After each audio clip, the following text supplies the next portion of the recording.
Right, hello folks.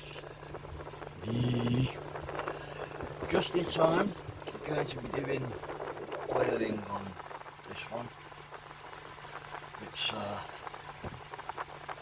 my idea of a moth, but there you go. You can't have everything every day, can you? So let's get the camera down here.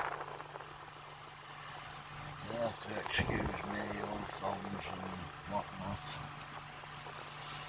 So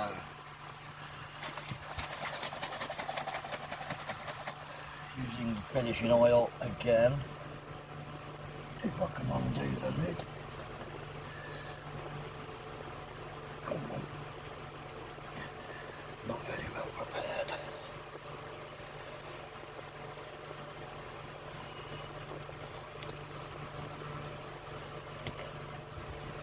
And let's just bring this to life.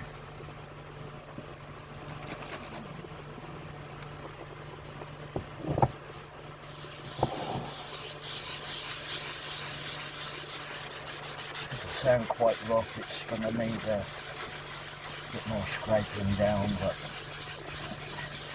this will also show off any areas that need to go over. I'm scraping it down.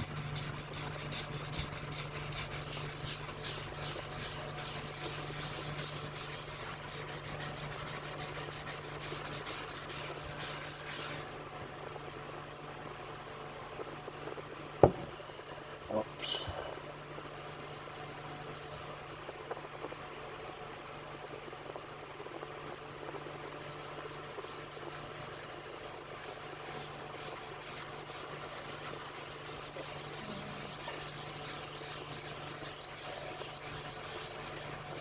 Again, a long-winded process to get this far. Everything I did is long-winded. It's all old school, or old school-ish.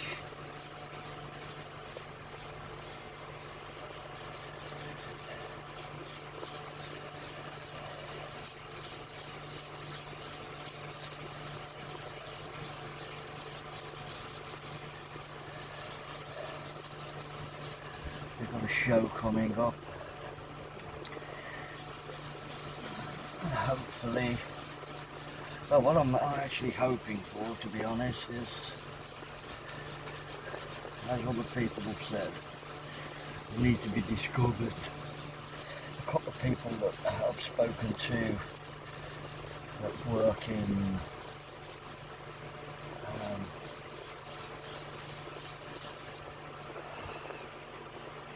galleries. Most galleries today are commercial galleries, so you, as an artist, you have to be published, and I understand that to be published you need to be able to produce 2 pieces of art a week. Well, there's no chance of me being able to do that.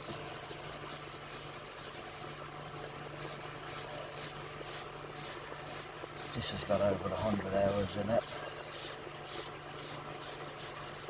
over several weeks now, this one.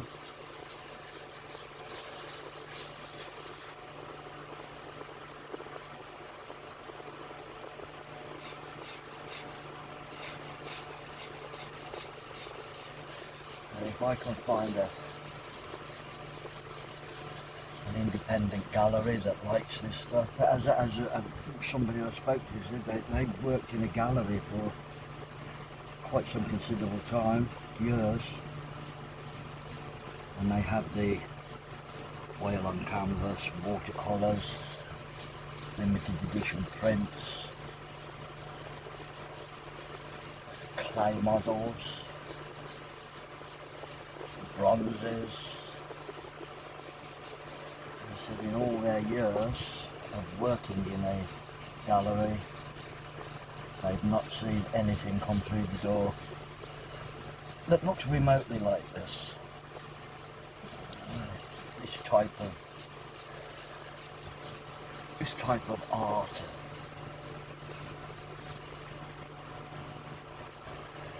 So when I get to be in the right place at the right time, with the right audience, maybe even the right stock, the right picture, then maybe somebody will take notice, or somebody might start stocking my work somewhere, which would be good.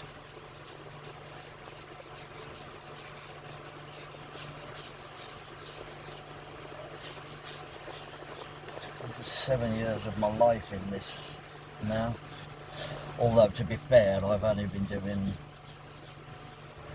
inlays as such for the last couple of years.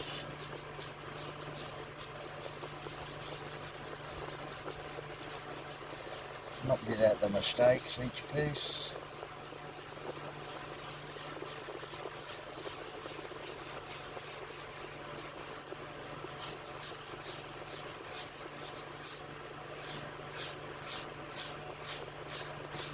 So if anybody out there knows of anybody that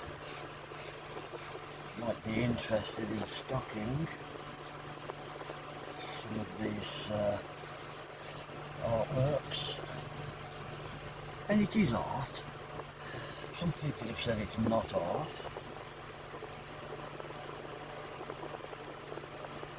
But I disagree, and there's a number of people that tell me that they disagree, that this is not art. It's artistic at the very least.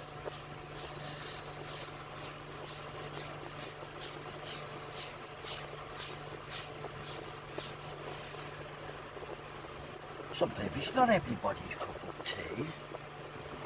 Some people like it, some people don't. But, you know, it is what it is. It's quite enjoyable to do. It's long-winded. It is very, very long-winded to do. And this is purple.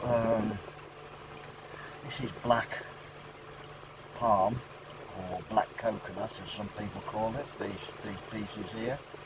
These here. And that piece probably took the piece of wood, the black palm, probably took about 6 minutes to cut out, and then a couple of minutes to fit and fettle with the file to make sure that it fits nicely, and glued in. But some of these pieces can take 30-40 minutes. Lips for the Tiger Queen, that took nearly an hour.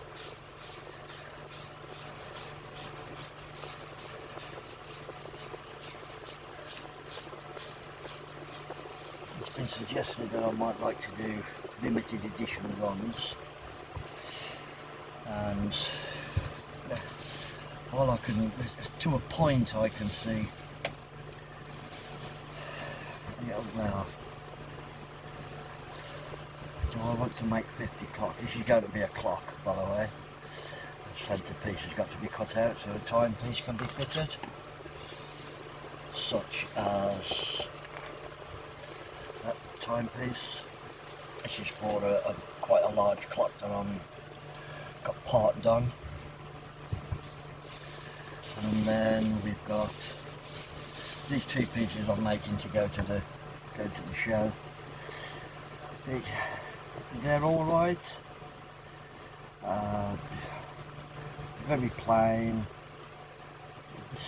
6-7 hours. I've still got quite a bit of work to do on it. The trouble with doing this sort of thing, the finish being oil, on the surface it will be okay, like it is on here, but all of these sections inside, these interior cuts as they're called, they are all end grain, and the end grain will take up, to get the end grain to look, if I put one coat on the surface, the end grain will take 5 or 6 coats to get to look like this, to get to look like one coat on the end vane. It's alright.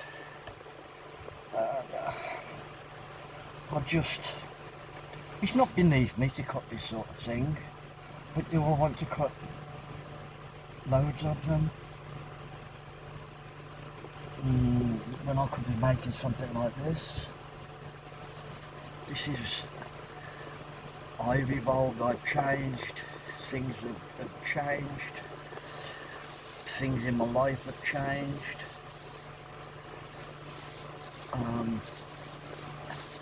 My work has evolved.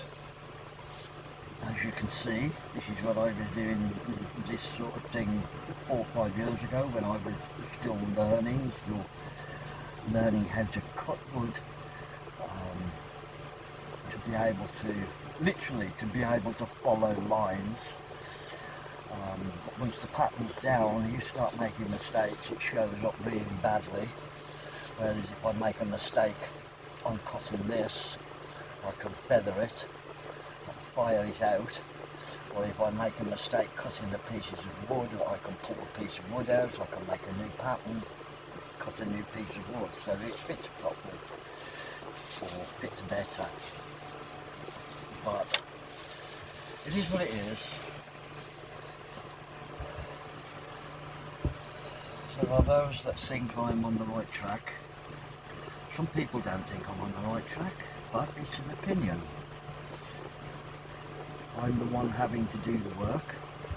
I'm the one that's taught my, and he's self-taught as well. So, but anyways, enough rambling. That's what it looks like with one coat. I'm going to let it, it is fairly dry. Soaks in really quickly. The first few coats soak in really quite quickly, dry really quite quickly. But I'm still going to let them wood rest. There's a little bit of a scraping back because it's putting an oil on bare wood. I can feel that it's lifted the grain slightly. The fibrous loose parts of the grain have been lifted. So I'll do a little bit of a scrape back. A couple of hours to dry out properly. A little bit of a scraping back and then put another coat on. And then just keep repeating the process until I'm happy with the finish. Anyway folks, thanks for watching. Come back again.